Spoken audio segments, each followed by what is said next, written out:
তার বুকের পাঠা আসতে সামনে এসে দাঁড়াও, আমরা যমুনার সামনে দিয়ে মিছিল দিয়ে দেব।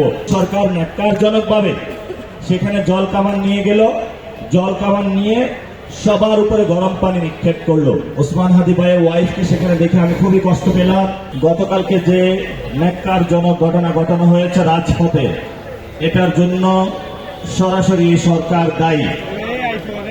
আমাদের যে আন্দোলন ছিল গতকালকে, এটা ছিল শান্তিপূর্ণ আন্দোলন। সবাই শাহবাগে বসেছিল, বিচারের দাবিতে স্লোগান দিচ্ছিল, কিন্তু প্রশাসনের কিছু লোক, সরকারের কিছু লোক অতি উৎসাহী হয়ে সবার উপরে সাউন্ড গ্রেনেড নিক্ষেপ করলো।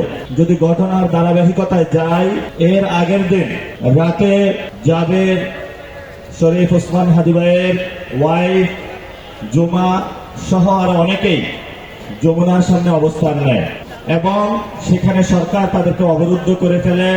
ইনকিলাব মঞ্চের কর্মী এবং নেতৃবৃন্দ রাজস্বিক যে মোড় আছে ইন্টারকন্টিনেন্টালের সামনে, সেখানে অবস্থান নেয়। আমি ভিতরে গিয়েছিলাম, গিয়ে যে অবস্থাটা দেখি, তাদের চারিদিকে মশা মাছি, খুবই বিব্রতকর একটা পরিস্থিতিতে তারা আছেন। ওসমান হাদি ভাইয়ের ওয়াইফকে সেখানে দেখে আমি খুবই কষ্ট পেলাম। তাদের কাছে কোনো খাবার ছিল না, পানি ছিল না, এবং সেখানে তারা একটি দাবি নিয়ে গিয়েছিলেন যে শহীদ ওসমান হাদি ভাইয়ের যে বিচার, এটা বাংলাদেশের যে এজেন্সিগুলো করছে, বাংলাদেশের যে ইনভেস্টিগেশন বডি করছে, তাদের উপরে তাদের ট্রাস্ট নেই। এটি একটি আন্তর্জাতিক কোন সংস্থা বা কমিশনের মাধ্যমে যদি করা হয়, তাহলে আমরা সুনির্দিষ্ট এবং যে ন্যায্য বিচার সেটা আমরা পাবো। দাবিটি কোনো অযৌক্তিক কোনো কিছু না।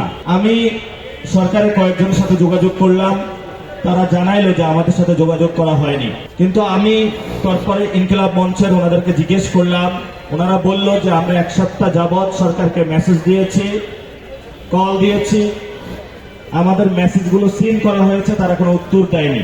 এবং গত 1 মাস যাবৎ শহীদ ওসমান হাদি ভাইয়ের বিচারের দাবিতে 55 দিন ঢাকা শহরে এমন কোনো অলি গলি নাই যেখানে ইনকিলাব মঞ্চের ভাইয়েরা, জুলাই ঐক্যের ভাইয়েরা, পুরো বাংলাদেশের মানুষ ওসমান হাদি ভাইয়ের সুষ্ঠু বিচারের দাবিতে আওয়াজ তোলে নাই।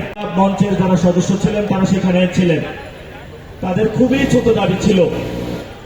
দাবিটি হলো আন্তর্জাতিক কোন সংস্থা বা ইউএন এর মাধ্যমে এটার ইনভেস্টিগেশন করে এটার একটি সুষ্ঠু আমরা বিচার চাই, এবং সরকার সেখানে একটি চিঠি দিবে, এবং সরকারের কাছে তারা একটা নির্দিষ্ট টাইম ফ্রেমও চাইল। কিন্তু সরকার ন্যাক্কারজনক ভাবে সেখানে জল কামান নিয়ে গেল, জল কামান নিয়ে সবার উপরে গরম পানি নিক্ষেপ করলো। ইনকিলাব মঞ্চের বাইরে কি সন্ত্রাসী যে আপনি জল কামান নিয়ে যেতে হবে? সেখানে তারা তো জুমার নামাজ পড়েছিলেন, নামাজের পরে তারা দোয়ারত অবস্থায় ছিলেন। এই যে নিরীহ মজলুম ভাইদের উপরে সরকার জল কামান নিক্ষেপ করলো। শুধু তাই নয়, ইনকিলাব মঞ্চের জুমা, তাকে একজন নারী তাকে নির্যাতন করলো। সেখানে আমাদের ভাইদের উপরে পুলিশ ভোট দিয়ে বুকের উপরে লাথি মারলো। আমি হসপিটালে দেখতে গিয়েছিলাম, খুব বিভৎস অবস্থা ছিল, অনেকের মাথা ফাটা, এবং সেখানে একজন ভাইকে দেখলাম নিঃশ্বাস নিতে কষ্ট হচ্ছে। জাবের, জুমা, রনি সহ 30-40 জন মারাত্মকভাবে তাদেরকে আহত দেখলাম। এবং গতকালকে রাতে যখন আমাদের ভাইরা আহত হলো, আমাদের একটা ইশতেহার প্রোগ্রাম ছিল, আমরা ইশতেহার প্রোগ্রাম থেকে চলে আসি, সেই মিছিল নিয়ে যমুনার সামনে দিয়ে মিছিল দিয়ে আসি, এবং আমরা তখন চ্যালেঞ্জ করেছিলাম তার বুকের পাঠা আসতে সামনে এসে দাঁড়াও, আমরা যমুনার সামনে দিয়ে মিছিল দিয়ে দেব।